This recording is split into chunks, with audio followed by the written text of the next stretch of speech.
अस्सलामुअलैकुम। अच्छा, तो हम पढ़ रहे थे कार्डियोवैस्कुलर सिस्टम यानी सीवीएस का फार्माकोलॉजी। देखिए, इससे पहले हमने डिस्कस किया था इस कॉपी के अंदर, ठीक है। उस पर हमने क्या पढ़ा था कि हमारे पास एंजियोटेंसिन कन्वर्टिंग एंजाइम इनहिबिटर्स हैं, ठीक है। फिर हमने इसकी निमोनिक में आपको समझाया था ये जितनी भी कैटेगरी पढ़े थे उस पर हमने डिस्कस किया था सारा। सबसे पहले कि भाई हमारे पास कार्डियो सीवीएस में हमने मैकेनिज्म ऑफ एसीई यानी angiotensin converting enzyme inhibitors discuss कर लिए थे और मोड ऑफ एक्शन और ड्रग्स के नाम भी बता दिए थे। अब सेकंड पार्ट हमारा क्या आ रहा है? सेकंड पार्ट आ रहा है हमारा बीटा ब्लॉकर्स। बीटा ब्लॉकर्स क्या होते हैं और इनकी ये कौन कौन से होते हैं, फंक्शन कैसा है, इसका काम कैसे करते हैं, वो अब सब इसी में देखेंगे। तो ये नाम से ज़ाहिर है बीटा ब्लॉकर यानी बीटा को ब्लॉक करना। तो बीटा है क्या? बीटा असल में रिसेप्टर्स होते हैं, ठीक है। बीटा असल में क्या होते हैं? रिसेप्टर्स होते हैं। ये रिसेप्टर बीटा 1 भी हो सकता है, ठीक है, बीटा 2 भी हो सकता है एंड बीटा 3 भी हो सकता है, ठीक है। अब इनकी लोकेशन अलग अलग है। अब मिसाल बीटा 1 है ना, ये बीटा 1 प्रेजेंट होते हैं हार्ट में, ठीक है, और ये किडनी में प्रेजेंट होते हैं बीटा 1 रिसेप्टर, ठीक है। हार्ट में एंड किडनी में बीटा 1 प्रेजेंट होते हैं। अब बीटा 2 कहाँ पे प्रेजेंट होते हैं? बीटा 2 जो है ये होते हैं स्मूथ मसल्स में, ठीक है, स्मूथ मसल्स में होते हैं। सेकंड, ये बीटा 2 रिसेप्टर जो होते हैं ये यूट्रस में होते हैं, ठीक है, यूट्रस में होते हैं। इसके अलावा ब्लड वेसल्स में होते हैं, ब्लड वेसल्स, ठीक है। ब्लड वेसल्स के बाद नंबर 4 बीटा 2 रिसेप्टर होते हैं। मैं 1 बाय 1 इसलिए बता रहा हूँ क्योंकि आपके एमसीक्यूज़ में पूछा जा सकता है, ठीक है। इसके अलावा आपके लिवर में प्रेजेंट होता है, ठीक है, बीटा 2 रिसेप्टर्स। और इसके बाद बचता क्या है? बचता है बीटा 3।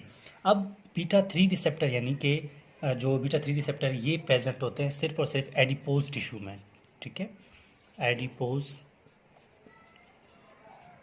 टिश्यू यहाँ पे प्रेजेंट होते हैं। तो अब तक हमने लोकेशन देखा कि बीटा 1, बीटा 2, बीटा 3 कहाँ कहाँ पे प्रेजेंट होते हैं। अगर बीटा 1 को मैं एक्टिवेट करूँगा तो क्या होगा? बीटा 1 एक्टिवेट होगा तो जिस जगह पे मौजूद है वो ऑर्गन अपना काम ज़्यादा करना स्टार्ट हो जाएगा। अगर ये हार्ट पे प्रेजेंट होते हैं तो बीटा 1 में ब्लॉक कर लूँ तो हार्ट की कॉन्ट्रैक्शन क्या होगी? यानी कि बीटा 1 के लिए या कोई भी ऐसा जहाँ पर प्रेजेंट है, मैं हार्ट का मिसाल दे रहा हूँ, ठीक है, क्योंकि हम सीवीएस पढ़ रहे हैं। हार्ट को बीटा 1 को मैंने ब्लॉक कर दिया तो क्या होगा? कार्डियक आउटपुट कम होगा, ठीक है, कार्डियक आउटपुट कम होगा, ठीक है। क्यों? क्योंकि हार्ट कॉन्ट्रैक्ट ही कम करेगा ना। जब हार्ट कॉन्ट्रैक्ट कम करेगा कार्डियक आउटपुट कम होगा, ब्लड फ्लो कम हो जाएगी, ठीक है। ब्लड फ्लो क्या होगा? कम। ब्लड फ्लो कम होगा तो क्या होगा? ब्लड प्रेशर डिक्रीज हो जाएगा। हमने करना ही क्या है? हमने कार्डियोवैस्कुलर सिस्टम में बीटा ब्लॉक को देते ही तभी है जब क्या होगा? हमने हार्ट रेट को कम करना होता है, ठीक है। हार्ट रेट कम कैसे होगा? जब हम बीटा रिसेप्टर्स को ब्लॉक करेंगे।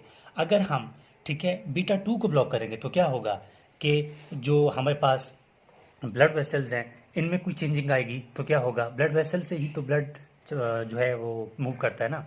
तो ब्लड वेसल्स में कुछ चेंजिंग आएगी तो क्या होगा? ब्लड प्रेशर कम हो जाएगा। एडिपोज टिश्यूज़ में लिपोलाइसिस के लिए, ठीक है। तो अब ये तो आपको लोकेशन का पता चला। अब हम बीटा ब्लॉकर्स को जो है क्लासीफाई करेंगे। फिर क्लासीफाई करने के बाद अब मोड ऑफ एक्शन आपको पता चल गया कि जहाँ पर भी प्रेजेंट है उन रिसेप्टर्स को ब्लॉक करना, ठीक है। अगर मैं बीटा 1 सिलेक्टिव बता दूं, नॉन सिलेक्टिव कि ये हर जगह बीटा को मतलब ब्लॉक कर सकते हैं, तो इसको भी देखेंगे, फिर आपको सही तरह से डिटेल समझ आ जाएगी।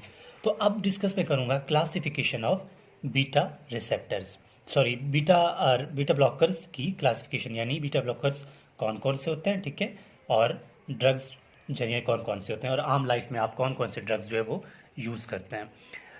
तो बीटा ब्लॉकर्स को क्लासिफाई करते हैं कि बीटा ब्लॉकर्स कौन कौन से हैं। सबसे पहला आता है बीटा ब्लॉकर में फर्स्ट जनरेशन, ठीक है, फर्स्ट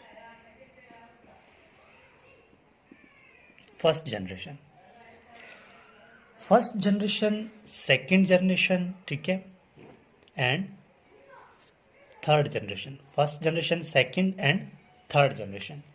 अब फर्स्ट जनरेशन को पहले देखेंगे, फिर सेकंड को, फिर हम जाएंगे थर्ड जनरेशन पे, ठीक है। फर्स्ट जनरेशन जो ड्रग्स हैं ना, इनको बोलते हैं नॉन सिलेक्टिव बीटा ब्लॉकर्स। क्या बोलते हैं? Non selective. यानी ज़रूरी नहीं है कि ये जो है ना जाके हार्ट वाले बीटा वन को ब्लॉक करेंगे, या जाके एडिपोज टिश्यू वाली बीटा को ब्लॉक करेंगे, या फिर यूट्रस या ब्लड वेसल्स को वाले को ब्लॉक करेंगे। मतलब इनको नॉन सिलेक्टिव है, ये सिलेक्टिव नहीं है, ये किसी भी जगह जाकर बीटा रिसेप्टर्स बॉडी में जहाँ भी मिलेगा ये उसको ब्लॉक कर देगा। इसको इसलिए बोलते हैं नॉन सिलेक्टिव बीटा ब्लॉकर्स। तो नॉन सिलेक्टिव बीटा ब्लॉकर्स कौन कौन से होते हैं? नॉन सिलेक्टिव बीटा ब्लॉकर्स को याद रखने के लिए आपको एक फार्मूला याद करना पड़ेगा, P3, ठीक है, P3 NTS, P3 NTS। अब P3 से क्या है? P1 से पहला जो P है ना, इसको बोलते हैं प्रोप्रानोलॉल, प्रोप्रानोलॉल, ठीक है, जिसमें टैबलेट इंड्राल आता है, ठीक है। और नंबर 2 क्या है? नंबर 2 है पेनब्यूटालॉल, लॉल सब में आ रहा है, ठीक है। और नंबर 3 में क्या है? ट्रिपल P है ना, नंबर 3 में है पेंडोलॉल। और नंबर 4 पेंडोलॉल के बाद, ठीक है, नंबर 4 पे है NTS, 3 P बराबर हो गया ना, N का मतलब है नेडोलॉल। और नंबर 5 पे है, ठीक है, टीमोलॉल। इनमें से आप 3 याद कर लें, वो इतनी बड़ी बात नहीं है, बस मैं सिर्फ बता रहा हूँ कि ये होते हैं, ठीक है। और नंबर 6 पे है, ठीक है, सोटालॉल। ये हमारे पास हो गए नॉन सिलेक्टिव बीटा ब्लॉकर्स। प्रोप्रानोलॉल, जिसमें टैबलेट इंड्राल के नाम से आता है, ठीक है। जब भी ब्लड प्रेशर हाई हो पेशेंट का, तो आप लोग क्या इस्तेमाल करेंगे, ठीक है? नॉन सिलेक्टिव बीटा ब्लॉकर्स, ठीक है।